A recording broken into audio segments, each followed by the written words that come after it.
कोल्हापूर म्हणजेच कलापूर, कलाकार मंडळींनी ओथंबून वाहणारा.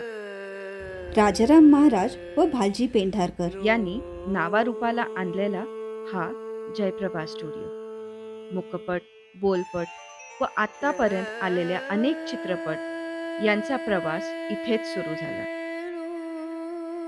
आज या बंद पडलेल्या स्टुडिओमध्ये एका गाण्याच्या शूटिंगमुळे पुन्हा लाईट्स, कॅमेरा, ॲक्शनचा आवाज घुमणार आहे. या वास्तूत पुन्हा नवचैतन्य येणार आहे. भिंतीवर छत्रपती शिवाजी महाराजांचे चित्र आणि त्याच्या समोरच आई अंबाबाई यांची मखर होती. भालकर विजन निर्मित आणि संग्राम भालकर दिग्दर्शित करवीरचे आई माझे अंबाबाई या गाण्याच्या शूटिंगच्या निमित्ताने जयप्रभा स्टुडिओमध्ये जाण्याचा योग आला. चारी बाजूला कलाकारांची लगबग सुरू होती. मेकअप आर्टिस्ट कलाकारांना सुंदर तयार करत होते.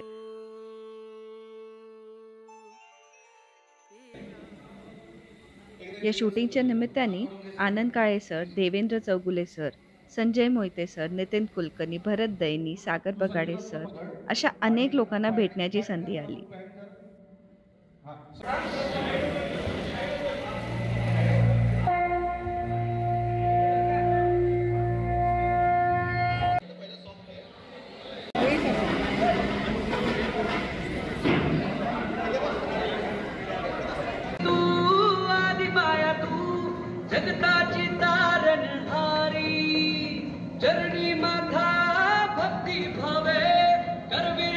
आज शूटिंग सुरू होतं तोपर्यंत मी थोडा वेळसाठी स्टुडिओ बघायला बाहेर आले.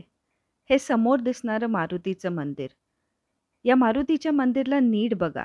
अनेक मराठी चित्रपटांमध्ये तुम्हाला या मारुतीच्या मंदिराचं दर्शन. आज जाऊन मी आत्ताच गाण्याचं शूटिंग बघून आले.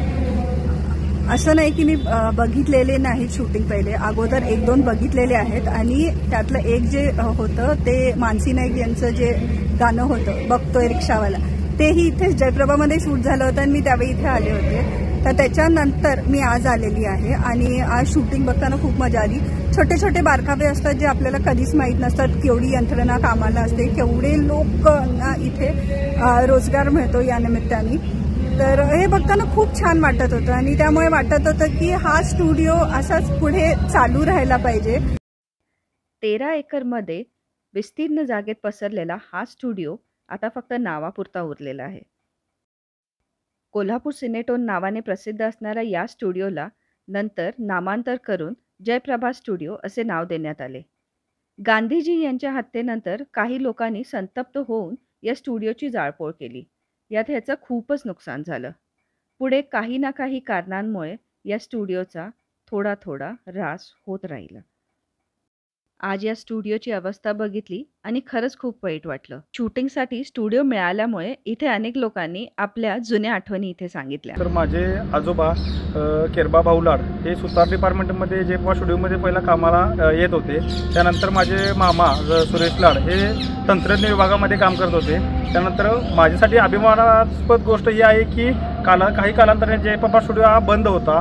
त्यानंतर परत नव्याने पुन्हा आम्ही हा स्टुडिओ सुरू करून लाईट विभागात मी काम करतोय. आपल्या कंपनीचे नाव आहे स्टार सिने सर्व्हिस. तर इथून पुढे हा असाच सुरळीत राहावा आणि आमच्यासाठी परत नव्याने कामं पण मिळतील कोल्हापूरच्या लोकांना आणि आम्हाला तो अभिमानास्पद गोष्ट आहे. चालू होतोय तिथे आज खूप वर्षानंतर शूटिंग होतंय तर आनंद आहे. आम्ही पहिले जयप्रभा स्टुडिओमध्ये शूट बघायला यायचो आणि आत्ता म्हणजे आजच्या दिवशी आम्ही आज म्हणजे मी तिथे शूट करते तर ह्याचा मला आनंद आहे.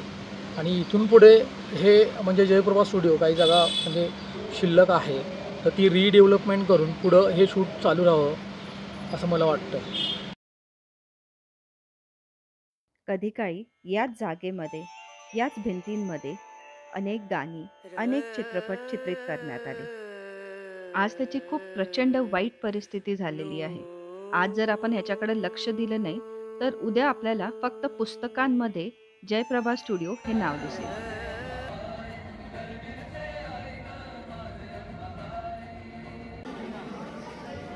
आज शूटिंग सुरू होतं आणि बाहेर सगळ्यांच्या जेवणाची व्यवस्था केली जात होती.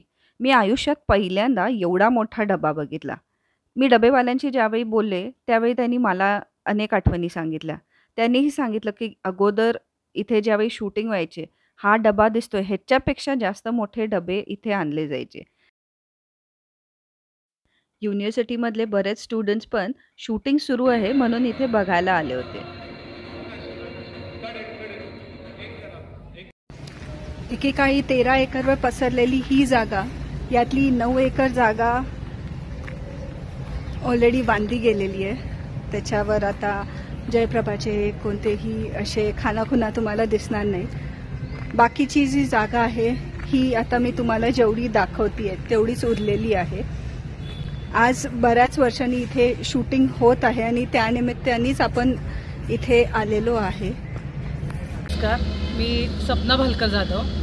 भालकर्स विजनतर्फे आम्ही आज जयप्रभा स्टुडिओमध्ये आमचं नवीन गाणं लॉन्च करतोय. ॲक्च्युली जयप्रभाच्या या परिसरामध्ये यशवंत भालकर माझे वडील त्यांच्याबरोबर आम्ही बरेच फिल्म केले. आम्हीही आत्ता संग्रामबरोबर बरेचसे शॉर्ट फिल्म केलेत. पण एक मोठा प्रोजेक्ट करण्याचं आमचं एक स्वप्न होतं आणि आज ते जयप्रभामध्ये सुरू होतं आहे. त्याचा आम्हाला अभिमान आहे, आनंद आहे. हा फक्त भालकर परिवाराला अभिमान असणार नाही आहे, तो सगळ्या कोल्हापूरवासियांना, कोल्हापूरच्या कलाकारांचा असणार आहे. आणि हे जे शक्य झालं आहे हे कोल्हापूरच्या कलाकार जे आहेत त्यांच्या सपोर्टमुळे शक्य झालं आहे. नमस्कार, माझं नाव प्रकाश सरनाईक. आम्ही कोल्हापूरचे मूळ रहिवासी. आज या जयप्रभा स्टुडिओमध्ये करवीर निवासिनी अंबाबाई, या अंबाबाईच्या नावानं इथं गाणं शूटिंग होतं आहे. आणि आपल्या कोल्हापूरचेच दिग्दर्शक कैलासवासी यशवंत भालकर्स यांचे चिरंजीव संग्राम यांनी या आपल्या ऐतिहासिक अशा ज्यांनी मराठी फिल्म सिटीला खऱ्या अर्थानं संजीवनी दिली, त्या जयप्रभा स्टुडिओमध्ये नवरात्रीच्या ह्या माळेमध्ये आई अंबाबाईच्या नावानं अंबाबाई चरणी जे गाणं आपण ते वाहिलं जाणार आहे, ते अतिशय सुंदर असं गाणं या नवरात्रीमध्ये होतं आहे. आणि आमच्या रमेश चावडे फिल्म्स या नावानं आमचं जे स्टुडिओ आहे, आमचे कॅमेरे किंवा इथे स्थानिक कलाकार या सगळ्यांना इथं घेऊन त्यांना चालना मिळते आहे. आणि पुन्हा एकदा फिल्म इंडस्ट्रीला जुने दिवस प्राप्त होतील अशी आशा आहे. यशवंत भालकर्स आणि या सगळ्या टीमला तर माझ्या शुभेच्छा आहेतच. त्याचबरोबर जयप्रभा स्टुडिओमध्ये हा पहिला सीन चालू झाला. या ज्यांनी ह्या सहकार्य करून आम्हाला हा स्टुडिओ त्यांनी उपलब्ध केला आणि स्थानिक कलाकारांना, आमच्या कॅमेरा किंवा अन्य कलाकारांच्या सगळ्याच्या लागणाऱ्या टीमला एक उपजीविकेचं चांगलं साधन पुन्हा उपलब्ध झालं. त्याबद्दल भालकर्स ग्रुप आणि जयप्रभा स्टुडिओ यांचं पुन्हा एकदा मी शतशः आभार मानतो. धन्यवाद. एखादी गोष्ट मनापासून मागितली की ती नक्कीच मिळते. तसंच माझं झालं. हा व्हिडिओ तयार करत असताना ही महत्त्वपूर्ण बातमी पेपरात छापून आली. त्यामुळे जयप्रभा स्टुडिओ आपल्याला लवकरच नव्या स्वरूपात बघायला मिळेल याबद्दल शंकाच नाही. जयप्रभाची उरियास ग आशीर्वाद तू आम्हा द्यावे. कलेच्या मातीचे वेल गगनाला गेले, उभी पाठीशी रंग नमनाला आले. टंका तुझा ग